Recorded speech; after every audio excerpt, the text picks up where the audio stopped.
Hello hello, कैसे हो आप लोग? वहाँ ठंडी पड़ रही है कि नहीं बताना।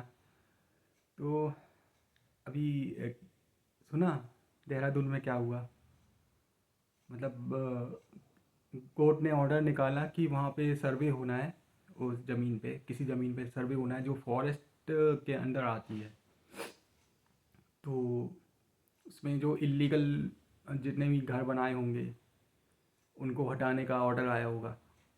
तो लोग, पब्लिक जो है ना, वो सड़कों पे उतर आई, पत्थरबाजी हो गई। मतलब बहुत हंगामा हुआ।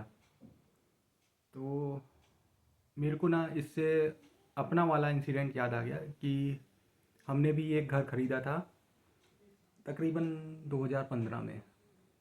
तो बजट उतना था नहीं क्योंकि रजिस्ट्री वाला ले सकें।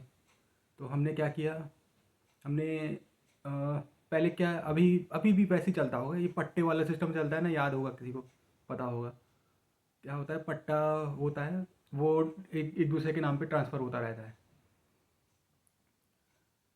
तो वही लीज़ वाला सिस्टम था।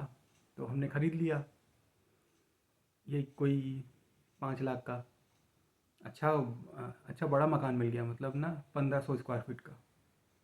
तो लेकिन उसकी कीमत उतनी ज़्यादा नहीं रहती है, पट्टे वाला रहता है, रजिस्ट्री होती नहीं है उसमें। तो मैं टाइम रहते ना वहाँ से निकल गया। और अभी मैं सोचता हूँ कि अभी क्या, अभी एक न्यूज़ आई कि वहाँ पे ना, मतलब रोड चौड़ी होनी है।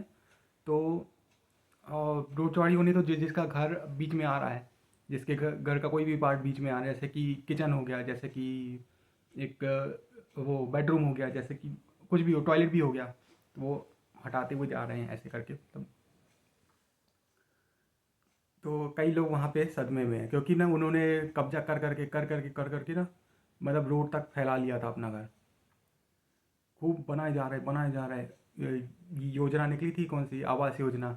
फॉर्म भरे जा रहे, भरे जा रहे, भरे जा रहे, और बनाए जा रहे, बनाए जा रहे। तो अब वो लोग सदमे में हैं। तो ऐसा होता क्यों है, मतलब इतना लालच क्यों है हम में? इसी पे बात करने वाला हूँ।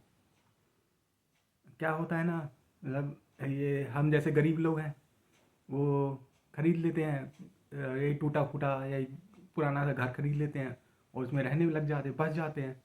और देखते भी नहीं है कि हम कहाँ पे रह रहे हैं।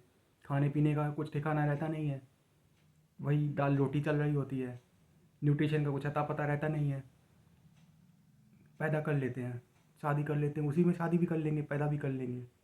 वो पैदा कर लेंगे और बच्चे पे जो बोझ डालेंगे, और उसको सरकारी स्कूल में डाल देंगे जहाँ पे कोई पढ़ाई वढ़ाई होती नहीं है। वही नेचर को नटूरे बोलते हैं वहाँ के टीचर। ऐसे टीचर तो रहते हैं उधर के। फिर पढ़ाई वढ़ाई ढंग की होती नहीं है। फिर ऊपर से जैसे तैसे करके बड़ा भी कर लेते हैं, बड़ा कर लेते हैं, फिर उसको दबाव डालते हैं कि तू यूपीएससी का फॉर्म भर, तू ये वाली जॉब निकाल, पुलिस की भर्ती आई है उसमें फॉर्म भर, ये कर वो कर, सरकारी नौकरी वाला फॉर्म भर। इसमें लगा देते हैं, रेस में दौड़ा देते हैं, चूहे की रेस में दौड़ा देते हैं। फॉर्म निकाल भी देगा, भर भी देगा, उसके बाद भी क्या ही लाइफ रहेगी उसमें, मतलब पैसा तो आएगा, डेफिनेटली आएगा। अगर 1% चांस, एक से भी बहुत मिनिमल चांस रहता है निकालने का भी। अगर निकाल भी लिया, पैसा भी आ जाएगा, लेकिन वही रूटीन चालू रहेगा उसका भी। समझ रहे हो? कौन सा वाला रूटीन समझ रहे हो? तो वैसे भी वो, ये बहुत कम, बहुत मिनिमम इतना सा चांस रहता है कि वो गरीबी से उठ के अपर मिडिल क्लास में शिफ्ट कर पाए। फिर भी ना ये लोग लगा देते हैं बच्चे को। और पता क्या बोलते हैं, हर बच्चा अपनी किस्मत खुद लेके आता है। हाँ, लेके आता है ना, ऐसी किस्मत जिससे तुम्हारे गरीब घर में पैदा हुआ है वो, ऐसी वाली किस्मत। और सब कुछ उसको, उस पे बच्चे पे डाल देते हैं। ऐसे करते हैं और बोलते हैं कि हम तो भगवान हैं, हमने तुमको पैदा किया। बच्चे ने एप्लीकेशन डाली थी क्या, मुझे यहाँ गरीब गरीब घर में पैदा करो। और एक नहीं, चार चार पैदा करेंगे। और वो उस पर फोर्स करेंगे कि अच्छी जॉब कर, अच्छी जॉब करके दिखाओ। कैसे करके दिखाए भाई, इतनी भीड़ है, बाहर निकल के तो देखो तुम।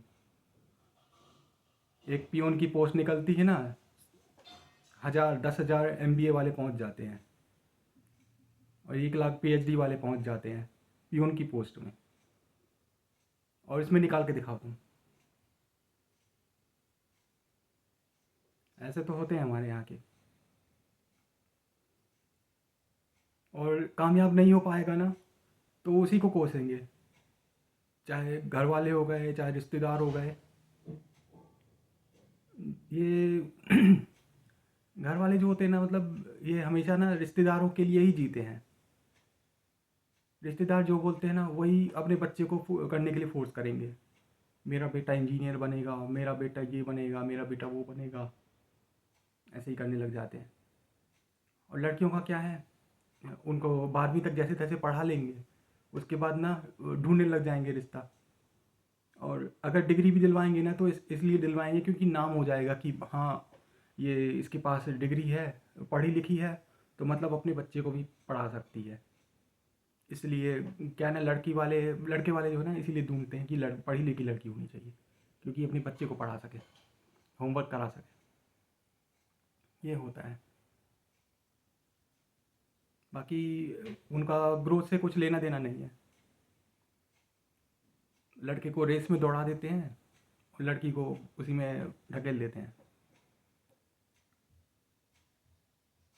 एवरेज जो माइंडसेट होता है ना इंडियंस का, यही है।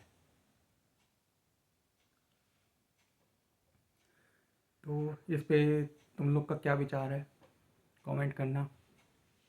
Like share subscribe, bye bye.